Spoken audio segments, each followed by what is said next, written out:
Welcome to the P.A.S. Report podcast. If you're tired of censorship, outraged by government abuses, and thirsty for real insights, then you're in the right place. Get ready, because here, the fight for freedom never ends. Here's your host, Professor Nick Giordano. What's up, everyone? Welcome to the America's Founding Series, a special feature of the P.A.S. Report podcast. This is your host, Professor Nick Giordano. I am glad you could join me. Make sure you follow and subscribe to the podcast so you never miss an episode. And visit the P.A.S. Report website, pasreport.com. Now, I'm glad to hear so many are enjoying the America's Founding Series.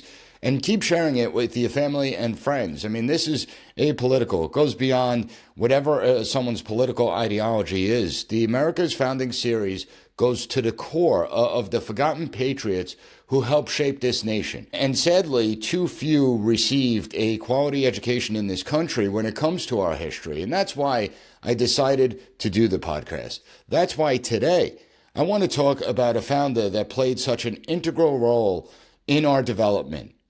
And I want you to think of three simple words: we the people. These are three of the most powerful words ever written. And it's the start of a document that ultimately would reshape the world, a document that every single one of us should know, should have learned about. And it's the beginning of our United States Constitution.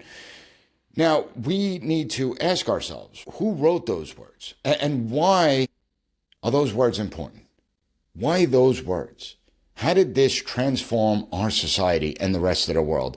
And we constantly hear names like James Madison, right? He was the father of the Constitution, fostering through the Connecticut Plan, the Great Compromise. You have Alexander Hamilton that gets attention, Benjamin Franklin, and rightfully so. I understand why these founders are so important. But there's one man who penned the Constitution of the United States and included that iconic phrase, and his name was Gouverneur Morris. Most Americans have never heard of him. And no, he was not a governor. That was actually his first name. So today, in this episode of America's Founding Series, we're going to explore how Morris helped shape the very soul of our nation, how he played such an important role and created three words that still echo today, and why he is one of the founding fathers who spoke out forcefully against slavery. And it makes his absence from our classrooms even more interesting, right? I mean, here's someone that spoke out against slavery, and yet he gets ignored at a time where we see this DEI being pushed in all aspects of our society. But we have to go back to the beginning. Morris is one of the brilliant, daring, and overlooked patriots in American history. And just to give you a little background information, he was born into a wealthy, prominent New York family. And he comes from an area that is called the Bronx. Most of you probably don't know that out there, but he's actually from the Bronx. There was a part of it that was called Westchester, but that was long ago. And then they changed it into Bronx County. Westchester County still exists, different jurisdiction though.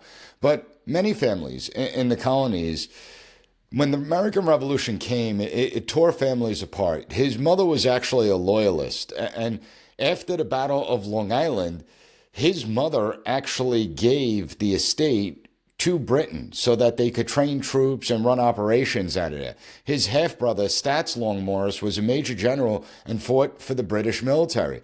And then he had another half-brother, Lewis Morris, who was a patriot. And he was a signer of the Declaration of Independence. So you look at this family, and they were split. Now, when it comes to Gouverneur Morris, he chose the cause of liberty. And it's interesting, you know, so many today want to talk about the division within our society without ever realizing that we were divided right from the start. And I would argue that the division back then was far more palpable than it is today. Today, we're divided on a bunch of political issues. Back then, they were divided on war and peace. You know, the internal war within Morris's own household was mirrored by the broader fracture within the colonies at the time. It wasn't just a political conflict. It was personal. And for Morris, it really set him on a course of unwavering commitment to the cause of liberty. Now, he was brilliant, very smart young man. He enrolled at King's College. Today we know King's College as Columbia University. And I am sure that Gouverneur Morris would be upset at what has become of Columbia University, but he enrolled in King's College at just 12 years old. By 16, he graduated. By 19, he earned a master's degree. He had a sharp mind, he was an intellect, and he became a rising star in New York politics. Finally, in 1778, he was appointed as a delegate to the Continental Congress. He was even one of the original signers of the Articles of Confederation, a system that he would later come out and criticize as far too weak, as the Articles of Confederation collapsed on itself. But one moment above all in his early political career in the Continental Congress reveals his commitment to the ideals of the American Revolution. And it's actually a story that a lot of people aren't familiar. Some of you may know. But when it comes to General Washington was not having a lot of major battlefield successes. There were a lot of problems in the Continental Army, and there was serious talk to remove George Washington from his command. There were frustrations with the war effort, and those frustrations were growing amongst the delegates. Some delegates wanted to see Washington go, that he wasn't up to the task, and so they decided to hold a vote of confidence. Now, if the no confidence vote succeeded, Washington would have been removed from his post, and he would have been court-martialed. But there was one man, Morris, who cast the tie-breaking vote to keep Washington in charge of the Continental Army. And I want you to think about that. Imagine Morris would have voted the other way. American history would have taken a very different turn. And he didn't just support Washington in theory. See, Morris went to Valley Forge, and I think that's what really solidified his support of George Washington. He visited Valley Forge during the brutal winter, and what he saw shook him. You know, the troops, they were hungry. They lacked real supplies. They lacked clothing. Some of them didn't even have boots in the dead of winter. Many sick, many dead. He witnessed firsthand Washington's commitment to his troops. And the only reason the Continental Army didn't dissolve was because of Washington's resiliency and leadership. The conviction and resolve that Washington showed gained the support of Gouverneur Morris. And Gouverneur Morris would ultimately support Washington as the commander of the Continental Army. And this would carry Gouverneur Morris into the next great chapter of his life. And that's the Constitutional Convention. Gouverneur Morris was considered the penman of the United States Constitution, wrote 3 very consequential words that would shape our history. See, the Articles of Confederation collapsed. At the Annapolis Convention of 1776, the founders felt that the Articles were beyond repair. Some wanted to revive them, but that was going to be impossible, and they commissioned a new convention, the Philadelphia Convention. And when the delegates gathered in Philadelphia in 1787, they were faced with a mess. And this is a real problem. The states were fighting amongst each other. The economy was crumbling. And no one could seem to agree on how we fix this going forward. But we recognize that if we don't fix it, this American experiment will end. It will not exist. Britain figured, hey, you guys won the revolution. You might have gotten lucky. You might have defeated us because it was costing us too much money. But you're not competent enough. You're not sophisticated enough to run the government. And so they were ultimately waiting for our collapse. And at the Constitutional Convention, we had to figure out a path forward. And this is where Gouverneur Morris stepped up. He was known for his wit, his clarity, a commanding presence. And he spoke more than any other delegate during the convention.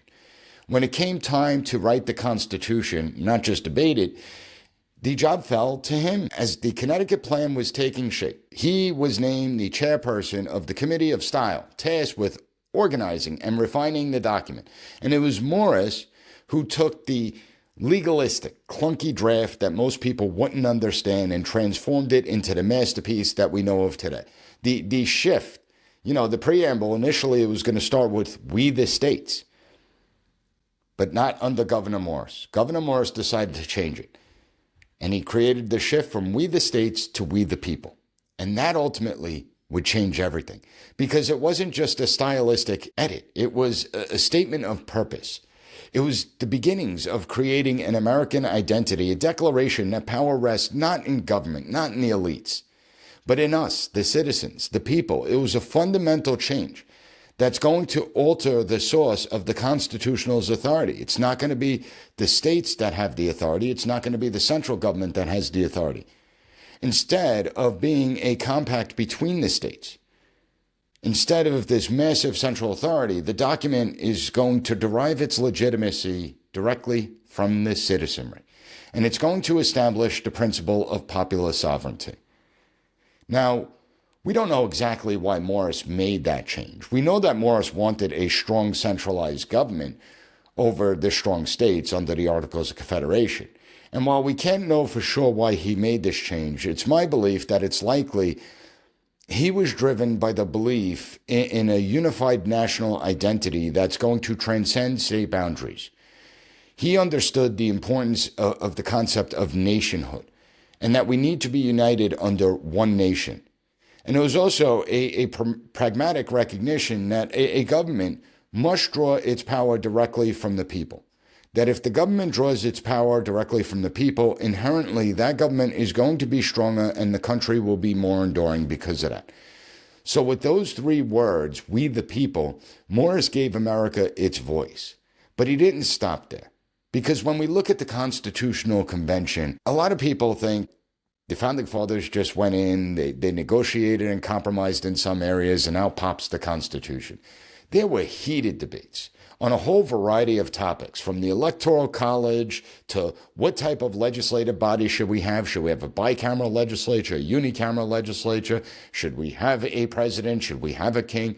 There were harsh debates, but some of the fiercest debates were regarding the issue of slavery. You had those that spoke out in support of slavery, others rejecting and registering their opposition to it. But Morris stood up and forcefully called out the practice of slavery as an injustice. And this is a really interesting part because he did so. He was more outspoken than anyone else at the convention. Out of the 55 or 56 founding fathers that would attend this convention, he called slavery a nefarious institution and condemned it as the curse of heaven on the stage where it prevailed. Powerful words, they were uncomfortable words, and that kind of fire and passion on the issue of slavery was actually rare for the times. It was the idea that slavery is an evil institution, and Morris believed that we needed to end it as soon as possible, that slavery should not be in practice. During the debates over things like representation, where we get the 3/5 compromise, the idea of the international slave trade, Morris didn't hold back because he argued that slavery contradicted the very principles that the new Constitution was being built upon. However, he would go on to support the compromises that were made. And it's partly because he recognized the necessity of forging a union. See, in today's day and age, we often tend to view history through the prism of the times we're living in. Well, we need to understand history as it unfolded during that time period. We can't apply 21st century standards to those that were living in the 18th century. It's much more complicated than that. And the fact is that in order for America to survive, we would need 9 out of 13 states to approve this new constitution that was being developed. Without the southern states signing on, it would have been impossible for that to happen, and we would not have a United States of America. So Morris, his objections to slavery were noted. The speech, The Sins of Slavery, do go down in history. You know, James Madison wrote down major parts of the speech and the forcefulness of Morris's words. But ultimately, Morris was a pragmatic man. And he understood that you don't cut your nose to spite your face. Like all of us, Gouverneur Morris wasn't perfect, but when it mattered most, he put the birth of a nation first. And he gave us the words that have defined our republic for over 2 centuries. He believed in the United States, and his life reminds us that our founders were not gods. They were human beings. They were flawed. They were complex. They were courageous, all at once. And that's why we should remember Morris. Gouverneur Morris is a name that every single American should know, that every single American student should learn about. And that's why the America's Founding series is so important. Unfortunately, our past has been oversimplified. It's been bastardized. It's been demonized. But the truth is that it's far more complex than many want to acknowledge. And I encourage you to share this episode of the P.A.S. Report podcast, especially if you're starting to see our founding in a different light. The information is so important. Learning about our country, where we come from, that's what our country is built on. We have to gain an appreciation. And if you found this episode informative, please take 30 seconds to write a good review on any podcast platform that allows it, especially Apple Podcasts and Spotify. Let's help others rediscover the remarkable men and women who really built this nation, not the narratives that are being pushed out there. We the people, 3 very, very simple words. One forgotten patriot and a legacy that still echoes today. That's what America is all about. And I want to thank you for joining me, and I'll be back next week with another great episode of the P.A.S. Report podcast. Thank you for listening to the P.A.S. Report. Don't forget to rate, share, and hit that subscribe button. That way you'll never miss an episode. For more exclusive content and updates, visit us at pasreport.com and follow Professor Giordano on all social media platforms at P.A.S. Report.